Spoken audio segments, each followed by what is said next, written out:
همه چیز باحال و در حد یه شوخیه تا وقتی که میلیون ها دلار ازش پول در بیاری. این داستان تنیس باز افسانه‌ای یعنی رنه لاکاسته که برند لاکچری لاکاست رو تأسیس کرد و از لوگوی مسخره لباساش به درآمد میلیون دلاری از فروش این لباسا با کروکودیل روش رسید. اما این شوخی چطوری شروع شد و به یه برند میلیون دلاری تبدیل شد؟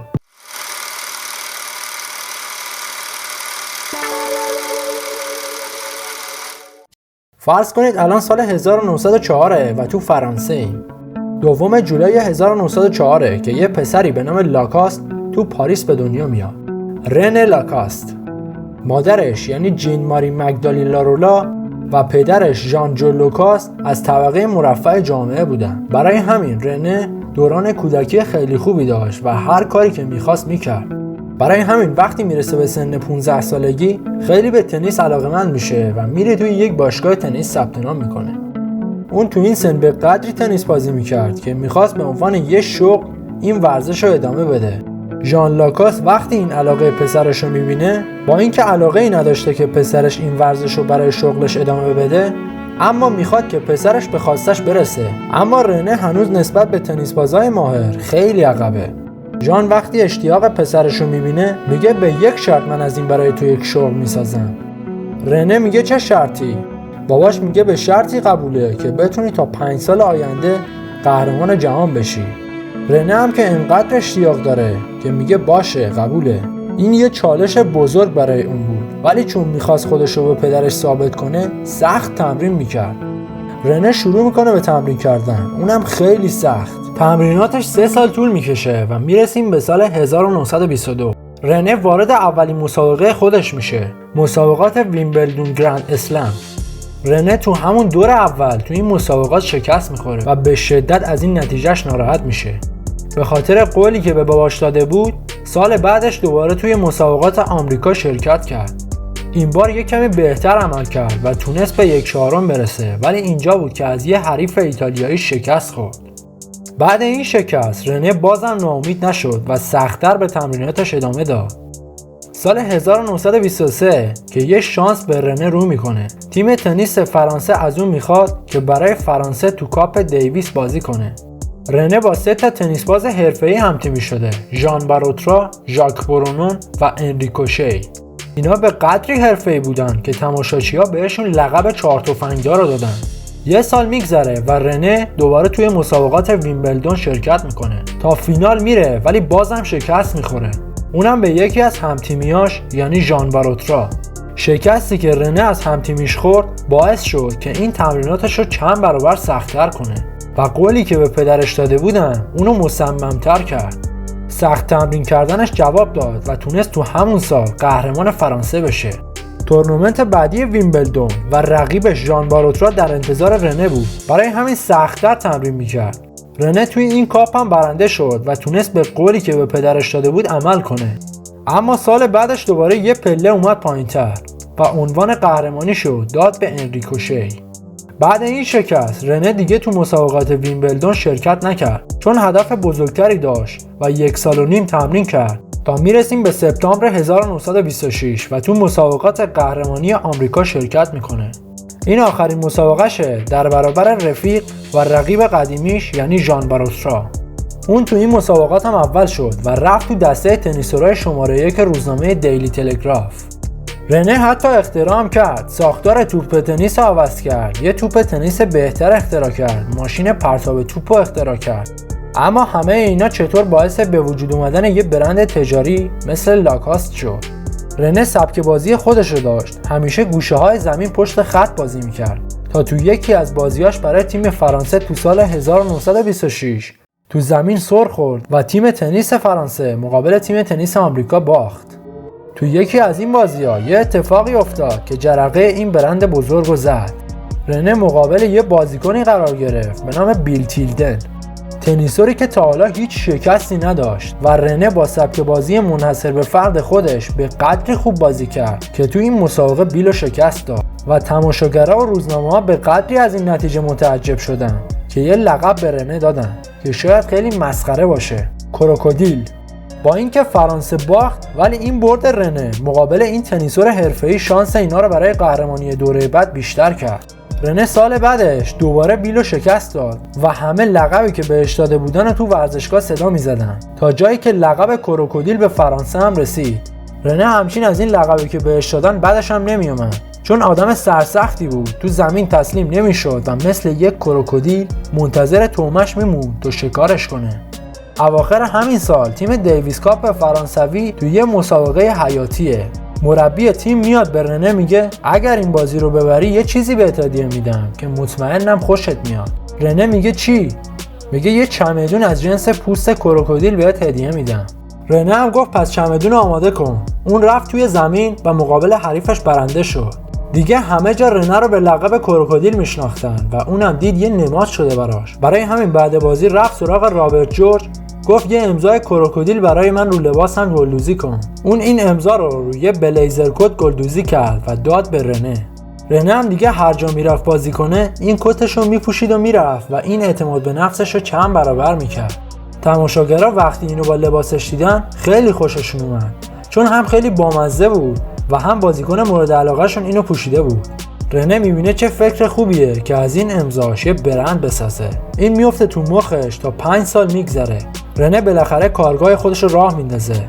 اون از بچگیش تا الانی که بازی میکرد لباسای زیادی موقع تمرین کردن و مسابقه دادنش امتحان کرده بود، اما هیچ کدوم راحت نبودن و یه جورایی دست و پای تنیسا رو میبستن.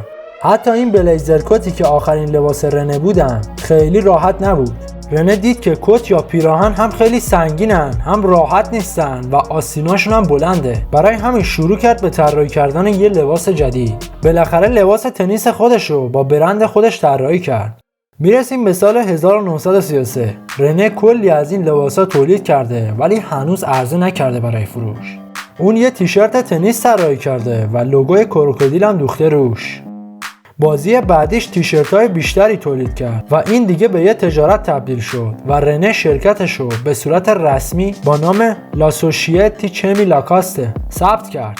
رنه خودش مدل تبلیغاتی لباساش بود و یه انقلابی به پا کرد، چون یه تیشرت آستین کوتاه راحت و خنک بود و میتونست جایگزین خوبی واسه پیراهن‌های دکمه‌دار باشه. لباسای رنه به شدت محبوب شدن ولی نتونست مجوز فروش این لباسا رو با برند لاکاست تو آمریکا بگیره. میرسیم به سال 1950. لاکاست برای اینکه بتونه تیشرتاشو تو آمریکا بفروشه با یه شرکت آمریکایی به نام آیزاد همکاری میکنه. اونا یه برند فرعی رو انداختن تا لباسای لاکاست رو با نام آیزاد لاکاست تو آمریکا تولید کنن. تا به اینجا تیشرت‌های لاکاست رنگبندی نداشت و فقط با رنگ سفید میومد بیرون. اما از سال 1950 به بعد رنگبندی مختلف هم به محصولاتش اضافه شد. تا سال 1970 دیگه لباس‌های لاکاست یه تیشرت با کیفیت و کامل بود. 7 سال بعد یعنی در سال 1977 سر و کله یک شرکت رقیب برای لاکاست پیدا شد. شرکت لی تایگر که اونم لباس‌های ورزشی با کیفیت تولید می‌کرد. اما این کروکودیل محبوبیت خودش رو بین مردم پیدا کرده بود و شکست دادن لاکاست توسط برندهای دیگه کار سختی بود. ایالات متحده شروع به تولید تیشرت‌ها و لباس‌های ورزشی با لوگوهای شبیه لاکاست کرد، ولی این نه تنها باعث افت این برند نشد بلکه رشدش هم بیشتر کرد. رنه سال 1932 تنیس رو گذاشت کنار و با برند کروکودیل خودش شروع به طراحی وسایل ورزشی کرد. راکت تنیس با بدنه فولادی و طراحی بی‌سابقه که جیمی کانرزو یکی از تنیسورهای حرفه‌ای تو بازی‌ها از این استفاده می‌کرد. همین باعث محبوبیت بیشتر برندش شد.